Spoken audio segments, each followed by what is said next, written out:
بسم اللہ الرحمن الرحیم۔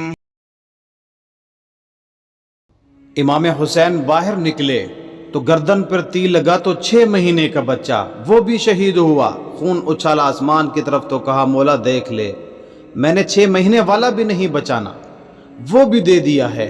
پھر حضرت عباس کو بیٹیوں نے کہا کہ اب نہ، کچھ کہتے ہیں پہلے شہید ہوئے، کچھ نے لکھا بعد میں، کہا اب ہم سے پانی کے بغیر نہیں رہ جاتا۔ تو جناب عباس نے پانی کا مشکیزہ لے کے نکلے باہر، ایک ہاتھ کٹا، دوسرے پہ مشکیزہ وہ بھی کٹا، پانی تو بھر لیا تھا لا نہ سکے، پھر گردن کٹی تو شہید ہو گئے۔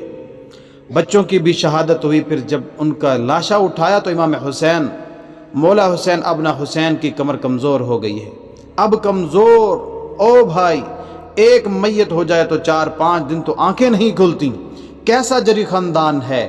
تھوڑی دیر گزری تو امام علی مقام نے پٹکا باندھا، سر پر دستار باندھی، مولا علی کی تلوار پکڑی، نبی پاک کا امامہ باندھا اور گھوڑے پر سوار ہوئے تو کہنے لگے تو زینب رضی اللہ عنہ کو، گھر تیرے حوالے اور میں اللہ کے حوالے، گھر تیرے حوالے اور میں۔ اور پھر امام حسین نکلے، امام علی مقام نکلے۔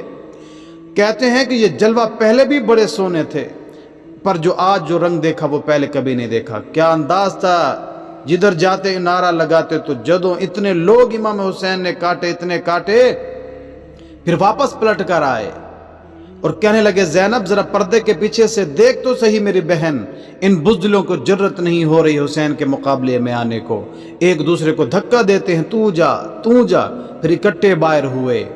یہ کون ہے کٹا ہوا، لباس ہے پھٹا ہوا، یہ بھی یقین حسین ہے، نبی کا نور عین ہے۔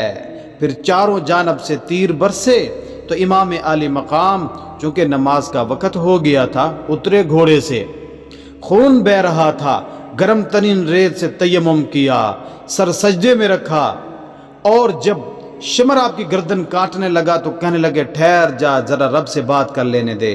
اب پھر بولے امام حسین، کہنے لگے مالک تو اب بتا کہ حسین سے راضی ہے کہ ناراض ہے، تو بتا۔ پھر ایک آواز آئی، یا ایتھا النفس المطمئنہ ارجعی الی ربک راضیۃ مرضیہ، فرمایا نفس مطمئنہ واپس آ جا، تو اللہ سے راضی ہے، اللہ تجھ سے راضی ہے۔ امام حسین شہید ہو گئے۔